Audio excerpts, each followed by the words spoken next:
제가 가진 성경은 구약성경 584페이지입니다. 584페이지 열왕기하 13장 14절에서 25절. 우리 합독은 14절 한 절 읽고 18절에서 21절까지 그리고 25절 한 절 읽도록 하겠습니다. 13장 14절입니다.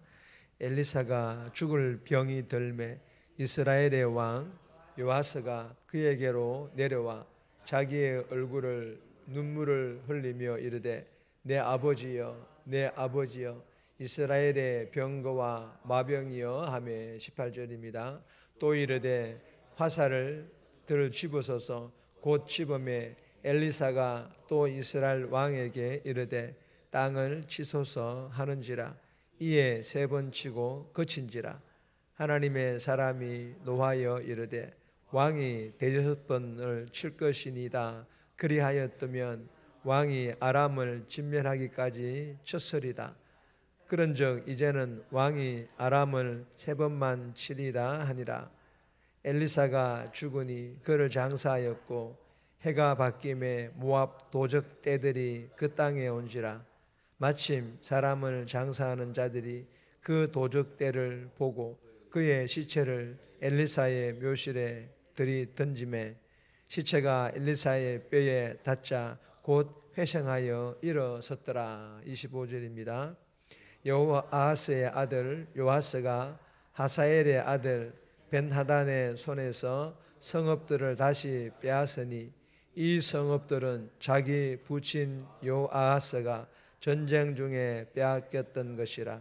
요아스가 벤하단을 세 번 쳐서 무찌르고 이스라엘 성읍들을 회복하였더라. 아멘. 오늘 본문의 제목은 살리는 언약과 소심한 순종. 살리는 언약과 소심한 순종.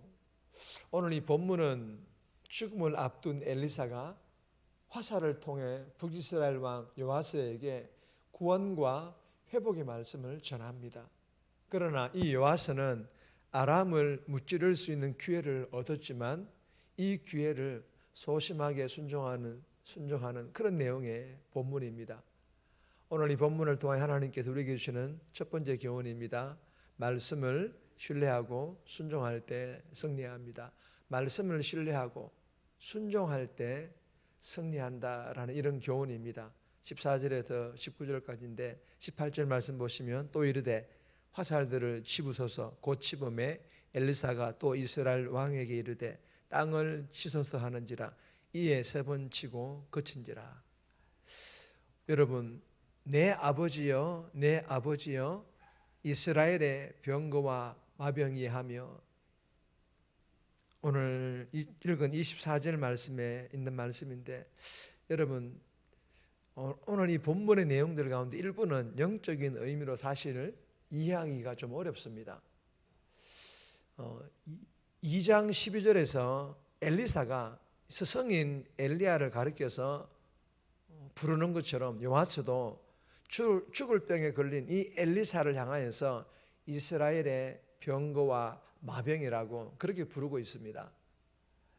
그러나 엘리사가 전한 하나님의 말씀은 그 어떤 말과 병거보다 강력한 무기이며, 엘리사를 통해서 하나님께서 함께 하신 하나님의 나라도 어떤 상황에서도 더 능히 세워질 것입니다. 그리고 엘리사가 자기 손을 왕의 손 위에 얹고, 이 말은 엘리사는 요아스의 손 위에 자신의 손을 얹어 요아스와 함께 활 쏜다라는 그런 말입니다.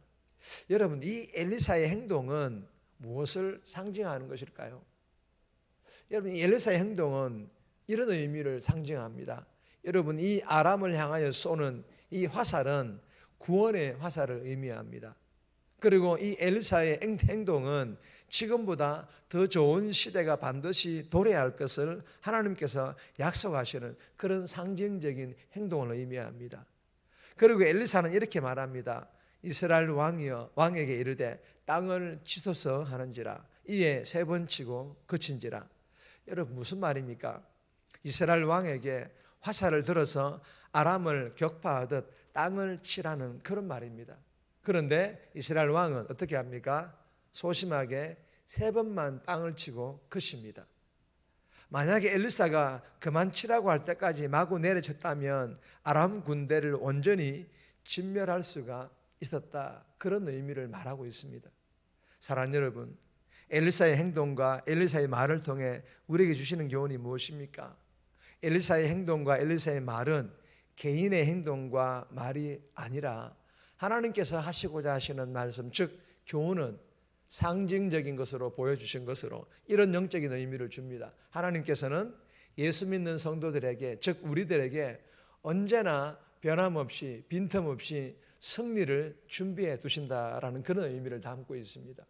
그리고 예수 믿는 우리가 하나님께서 준비해 두신 이 승리를 쟁취하기 위해서 해야 할 일은 악한 세상 속에서 악한 영들의 유혹에도 하나님 말씀을 신뢰하며 순종하며 삶에서 그 말씀대로 따르는 것임을 믿고 이 새벽에 주신 이 교훈대로 오늘 하루도 하나님 말씀을 신뢰하며 그 말씀에 순종하며 삶에서 하나님 말씀대로 따라감으로 악한 세상과 악한 영들의 유혹을 다 물리침으로 하나님께서 예비해 두신 그 승리의 삶 살아갈 수 있기를 주님의 이름으로 축복합니다. 2번 주시는 교훈입니다. 영원하시며 무소불위의 하나님. 우리 하나님은 영원하신 하나님이십니다. 그리고 무소불위의 하나님이심을 우리에게 교훈합니다. 20절에서 21절까지인데 21절 말씀 보시면 마침 사람을 장사하는 자들이 그 도적대를 보고 그의 시체를 엘리사의 묘실에 들이던짐에 시체가 엘리사의 뼈에 닿자 곧 회생하여 일어섰더라. 여러분, 엘리사가 죽으니 그를 장사하였고 엘리사가 죽어 묘실에 장사한 지 1년이 지났을 때 엘리사의 묘실 옆에서 또 다른 사람을 장사하고 있었습니다. 그때에 모압의 도적대가 이스라엘을 약탈하려 오는 것을 이 장사하는 사람들이 보고는 급히 시체를 엘리사의 묘실로 이 시체를 던져버립니다.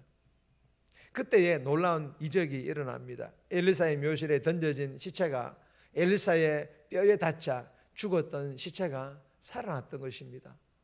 여러분, 이 기적을 통해 주시는 교훈은요, 엘리사는 죽었지만 하나님께서 엘리사의 뼈에 닿은 시체가 살아나게 하심으로 엘리사가 한평생 신뢰해온 생명의 하나님이 여전히 살아서 역사하고 계심을 증명하심으로 선지자는 죽어도 하나님은 결코 죽지 않으시는, 죽음을 넘어 역사하시는 영원하신 생명의 하나님이심을 믿고, 그리고 무소불위하신 하나님, 죽은 자도 살리시는 못할 일이 없으시는 능력의 하나님이심을 믿고 오늘 하루도 이 하나님과 함께 동의하는, 그리고 생명력 있는 삶, 능력 있는 삶 살아갈 수 있기를 주님의 이름으로 축복합니다. 3번째 주시는 교훈입니다.